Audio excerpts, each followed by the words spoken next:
Playing through Arkham Asylum without being able to take any damage was a nightmare, especially towards the latter half. However, the hand-to-hand oriented gameplay oddly enough gave me the idea for today's challenge, so today I aim to find out, can you beat Halo 3 with only melee attacks? Why Halo 3 and not start with say Halo 1 or 2? Simple, it's because it's the best one. The best one! It's also the game in the series I have the most time in the campaign, so I feel I'm at least going in with some solid knowledge of the level design and more importantly for this challenge, the enemy placement. I imagine the first few missions will be pretty simple, but as soon as vehicles start getting thrown into the mix, I'll need to start improvising and thinking outside the box a bit. Anyway, the rules I have set for myself are, I can only attack by bashing an enemy with my gun or using one of the 2 melee weapons in the game, should I be able to get them. If I kill an enemy with any other method, be it accidentally shooting them or running them over, then I must loop back to my last checkpoint. And finally, for good measure, I'm turning on the Black Eye Skull. This makes it so my shields won't recharge unless I melee attack someone. This is so I don't just melee a few enemies and run behind cover until my shields recharge, and instead forces me to engage enemies. And with that, let's get started. The first mission starts off well, as I'm able to assassinate the first brute to get him out of the way, then clear out his grunts. I then try to stay out of the way of the Phantom as it drops off troops, so I don't get torn to shreds by its turret. The couple of enemies it does drop off, however, are no trouble. I also grab the skull nearby. May as well, as at least it means I don't risk accidentally firing my gun while holding it. I'm able to make short work of the falling grunts, and the Arbiter takes out the brutes before I even get a chance. The section with the sleeping grunts is surprisingly close quarters, so it's pretty straightforward. At the river, I realise that the enemies with brute shots can prove to be quite a pain, as the shots will push me back as well as damage me, making it more difficult to get in close to hit them. It isn't too big of a problem yet, but I imagine it will be later on. The last part of the level reminded me that suicide grunts are a thing. Thankfully, I have the Arbiter with me for this mission, so he can deal with them, but they are another enemy that I'm going to have to be wary of when he's not around. I die for the first time when I get to the walkway section, as I thought I could rush in and deal with the brutes, but to my surprise, the chieftain was already there and he got me pretty good. Home run! Next attempt, I decided to let the Arbiter go first while I snuck underneath the walkway and took them on from behind. It went much better, other than the small issue of the untimely death of the Arbiter. With that part done, I rescue Johnson and the other Marines and attempt to fight off the Covenant reinforcements that got dropped off on the walkway. It goes poorly. Turns out I just need to be patient because if you wait about a minute, the Pelican comes in and blows up both the Phantoms and the enemies on the bridge. They may have gone a tad overboard on this one grunt though. Never did find out what happened to the Brute Chieftain, but judging by the hammer, I think he may have fallen into the river. Regardless, with that, the first mission is finished with relatively few issues. At the beginning of the next mission, I grab the skull in the starting room, and since I don't have any weapons yet, I can drop and immediately pick it back up, so I can effectively dribble it like a basketball. You can even shoot with it too. More importantly though, it still makes for an effective beating weapon. I thought the Covenant in the hangar would give me trouble, but turns out if you just stay underneath the floorboards, they will eventually come to you, and from there, it's pretty easy. I tried to help out in the section with the drones, but I can't really do much against anything that's about a meter out of reach, so flying enemies are almost impossible for me to kill. That said, I am able to get a few of them that were stupid enough to land. In the area just before the barracks with the pack of brutes and the chieftain, I was able to draw the pack towards one of the trucks I was using for cover and then pop out and hit them when they got too close. Or at least that was the plan until one of the brutes threw out his regenerator and then I just used it to heal while I fought the rest. I should mention that I'm not using any of the equipment in this run, even the ones that don't do any damage. There's no real reason for it, I just decided I didn't want to. Once most of the brutes were dead, it was easy enough to kill the chieftain. He even did me a favour by killing one of his own men, so I didn't have to. It was pretty much smooth sailings from here now that I had the gravity hammer from the chieftain. Even the other chieftain in the barracks went down relatively easily with it. The jump pack brutes on the landing pad were easy enough to kill once they landed. The only time I died was when I accidentally jumped off the map. The run back to the op center was a bit tricky because of all the enemies with long range weapons and turrets, but I was able to get past by getting behind one of the grunts and then using him to recharge my shields before running into the room with the bomb. I saved 2 charges of my hammer to deal with the chieftain in the room along with any other brutes, but it wasn't needed. I did use 1 charge to kill the chieftain though, and then armed the bomb, but all the other brutes in the room just died. I'm not sure what happened, but I think they may all have killed each other, as I could hear brute shots and grenades going off behind me when I armed the bomb. Oh well, regardless of what happened, I made my way to the elevator and I was on to the next mission. So this is the first vehicle focused mission in the game, and it's also pretty short. The Marines and the Warthogs are more than able to take out any Covenant we come across. I just have to make sure to drive carefully and not run over any of the Covenant, otherwise I'll need to load back. In the first big encounter in the mission, I decided to just drive my Warthog on through, disable the shield, and then drive on. I'm sure the Marines will be fine without me.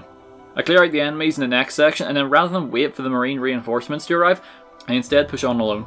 I destroy the Wraith pretty easily by boarding it and beating it down, and then I hijack one of the Brute's choppers to get to the next area. I once again ignore all the armour and just push my way through the jump brutes on the highway and make it to the last shield. This time I need to take out all the enemies though. The brutes themselves aren't actually too hard, it's mainly the grunt on the shade turret as he tears me apart on my first attempt. So on my next attempt I lure the brutes to a blind spot where the turret can't hit me and take them out and then deal with the turret by getting up behind it. The chieftain took all of 2 seconds to deal with, and within 10 minutes Tsavo Highway was done and it was onto the storm. The opening close quarters segment of the storm isn't worth talking about as it is just grunts and jackals, so I'll skip ahead a bit. When we get outside, I use a ghost to just quickly speed over and take out the entire wraith. I then wait behind where the wraith will be dropped at the door and beat down the driver, but it turns out he has martyrdom and I die. Next time around that doesn't happen though, and I go on into the next building. Just like in Crow's Nest, I stand back and offer moral support to the Marines while they take out the drones.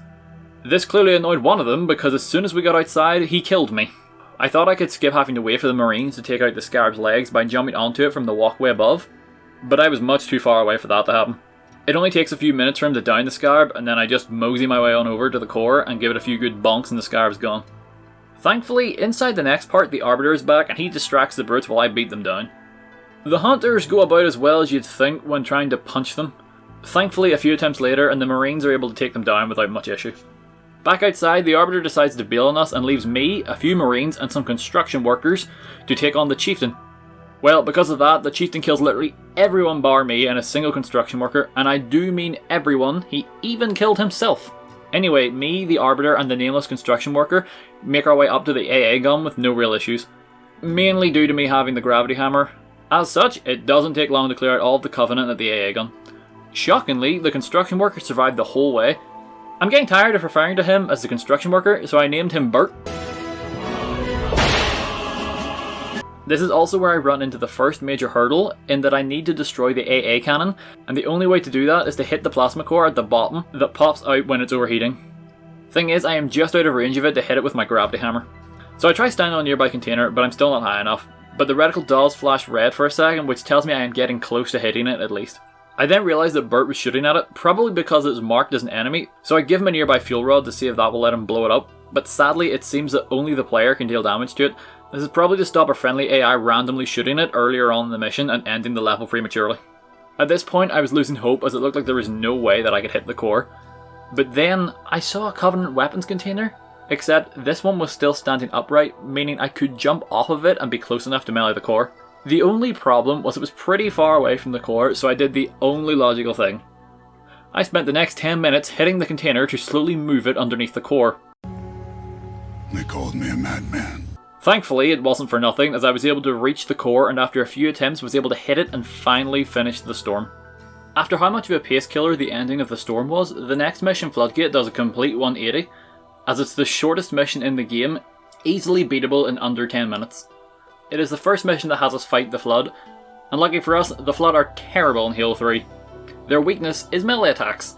One melee of any kind is usually enough to kill most Flood. In other words, while they can carry pretty strong weapons, they are essentially no more defensive than a grunt. And if that wasn't easy enough, the first weapon you find in the mission is a gravity hammer. So yeah, this mission was a complete breeze and nothing really worth talking about. Like, I literally have 6 minutes worth of footage for this mission. It's hilarious how short it actually is. Of course, while Floodgate was the quickest and easiest level in the run, it is immediately followed by the longest and hardest level of the run. The start of the mission began easy enough. I died once when the tower I was in blew up, but that was more just me being reckless. The first group of enemies are close enough together that I can get enough melee attacks in to keep my shields high enough to not cause any problems. As for the second group of enemies, you can just walk past them up the hill, which I do because I really do not want to have to try and fight the Hunters without the Arbiter. Once I deal with a few enemies at the Crash Pelican, I grab the rocket launcher to give to one of the Marines for when we'll be using the Warthog later. The Brits that come in on the Prowlers would have been challenging if they stayed in the Prowler, but one of them didn't. So I dealt with them and then jacked the gunner out of the second Prowler and then the driver and finished them off. I also took one of the Brits' choppers. I may be wrong, but I feel like since the front of the chopper is so big, it'll stop most of the fire from enemies in front of me from hitting me and instead hit the chopper. At the part before going through the cave to the AA race, the Marines came in the Prowler and took out most of the Covenant while I took cover in a bubble shield a Brit threw down. I gave the rocket launcher from earlier to one of the ODSTs in the Prowler, and it proved to be the biggest mistake I've made yet, as he just kept killing all of us over and over again. It didn't help that I had no shields at this point and desperately needed to punch someone to get them back. So, I ended up just letting the Marines take the Prowler while I took a ghost to the left hand side and killed the Brutes myself to get my shields back, and then boarded the Wraith on the right. Rather than charge the AA Wraith head on, I instead used the Ghost to go across this rock and take out the Grunt in the turret, and then take out the turret in the Sniper Tower. From there, I simply took out the last 2 Wraiths. Now this is where things got difficult. This is the obligatory tank level that every Halo game has. They are usually just fun sections where you just get to blow up a bunch of stuff and feel great while doing it. Except, of course, I can't use the tank's main cannon, meaning the tank is effectively useless, except for the secondary turret. I tried to just boost on past all the enemies in this section, but I would never get very far before dying. The strategy that worked to get past the cave in the end was to drive the Scorpion tank up a bit, to get the other Scorpions to move up and take out the Ghosts and Hunters, and then I got out and punched the Brutes to try and regen some shields. However, this next section was so much worse. Trying to get past the first 2 Wraiths on foot wasn't too bad on most attempts, but what kept getting me over and over again was the 2 shade turrets. See, the bridge is a straight line with not a lot of cover, because again, you're meant to be in a tank. I spent a very long time on this section, and if I covered it all, the video would be near 30 minutes long, and nobody wants that. So instead, here's a death montage.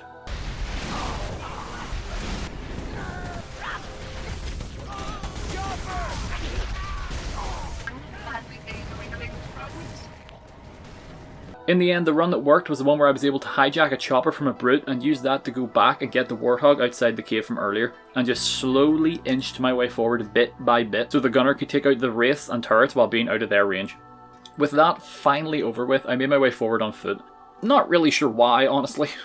Also witnessed the luckiest moment of the run when 2 choppers tried to run me over at the same time, and in turn got each other killed. At this point, I see Wraiths more like health stations as they are too easy to take out and regen my shields. When the Scarab appears, I use my brain and boost onto it with a Ghost so I boost onto it with a chopper so I can just take out the core now rather than wait for the Scorpions to get down here. The Covenant out and inside the Spire aren't difficult as it's mostly just grunts and jackals. The fight at the end is pretty cool with the Chieftain as he will fight you one-on-one, but he really doesn't do much, and then I just use his hammer to finish off the last of the Brutes, and after an hour can finally be done and move on to the Covenant. The run up the beach is surprisingly straightforward, both figuratively and literally. At this point, small groups of enemies aren't even an issue anymore. Even the 2 shade turrets are easy to deal with due to all the cover. Once I get the Warthog, I give the ODST the Spartan Laser in hopes that, unlike earlier, he doesn't find a way to kill all of us with it. He does, however, make short work of the Wraith, Prowlers, and turrets. I park the Warthog in front of the entrance to distract the Covenant while I mercilessly start beating them to a pulp. The grunts inside don't fare much better. The Brutes at the top of the tower aren't too bright, as they don't really do anything while I assassinate their chieftain and then proceed to squish them with his hammer. The Hornet section was pretty uneventful, not much to do when you can't fire its guns. I did jump out of it to my death at one point because I forgot the controls for a brief moment. I tried having the Marine with a Spartan Laser take out the Wraith on the final tower, but he wasn't very good at it, so I opted for just landing the Hornet and just walking inside. Of course though, this area has drones and hunters, 2 enemies who I normally can't do much about. I tried fighting them, but it just kept ending in me dying, so I just chickened out and ran for the elevator.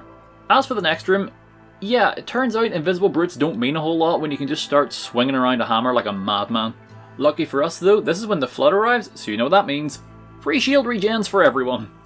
I also grab a Brute Shot on the way out. Oh, I don't think I've mentioned yet, but in the campaign, the Brute Shot actually does extra melee damage when compared to most weapons, and can kill any Flood form, even the tank forms, in a single hit. Sorry about that. Anyway, back to the game. I take the Goshawk just because it does great damage, and unlike the tank, it'll be easier to quickly dodge and avoid enemies. That said, the gunner basically took out everything on the way there.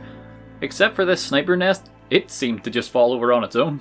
When I got the Hornet, I just used it to drop me off on top of the Scarab and kill all the enemies and take out the core that way. I wasn't able to get my Hornet back, so instead I jumped off and boarded a Ghost and then used a nearby mound as a makeshift ramp to land on the second Scarab, just like I did on the Ark. I just love the freedom in this game so much. The final push towards truth was nothing too difficult, as the Flood tend to do most of the work here. I did accidentally knock the Chieftain into the Great Beyond though, which meant I couldn't get the new hammer, which kinda sucked. But oh well, the Arbiter got his revenge and that's good enough for me, I suppose.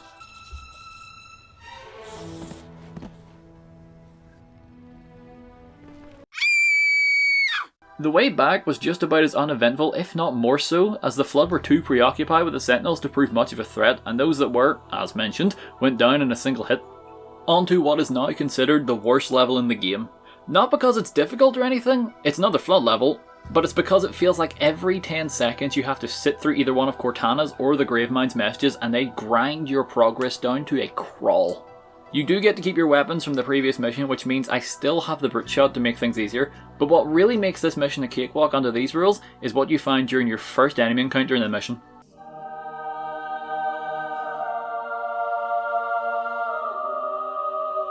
The energy sword is a literal hot knife through butter situation here, as it not only one-shots all the Flood, but as far as I can tell, it has a faster melee speed than the brute shot. The only thing that poses any real challenge is for some reason some of the infected elites seem to take a few extra melee attacks, but it's nothing to worry about really. So once we fight our way to Cortana, all we have to do is backtrack through the way we already came.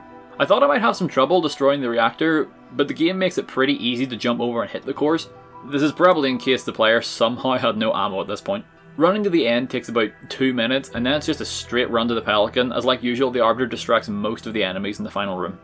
On to the final mission now, and once again we keep all the weapons from the previous mission, meaning I still have both my energy sword and brute shot. The first Flood in the mission drops a gravity hammer, so I replace my brute shot for it and then just kind of massacre any and all Flood on the way up to the tower. I do switch the hammer back out for a brute shot about halfway up because it's low on charge, but it doesn't really make much of a difference as the Flood have about as much defense as a wet paper towel.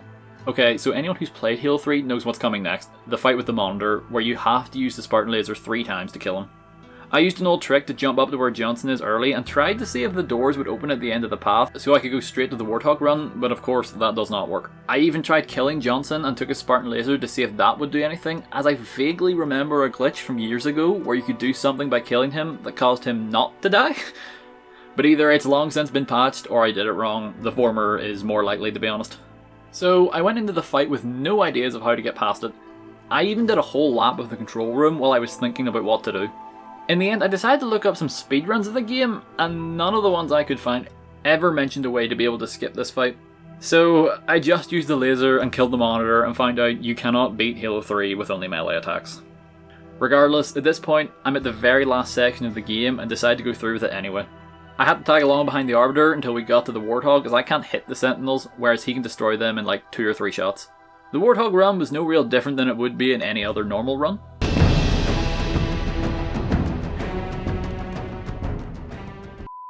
The only difficult part was having to slowly drive around some of the Flood as to not run them over. I did do this once however and had to reload, but that was the only real hiccup on the way to the end. And with that I finished Halo 3, but failed to do so with just melee attacks. In all honesty, I was worried about the Monitor fight right from the very beginning, as I had no idea of how I could possibly get past it.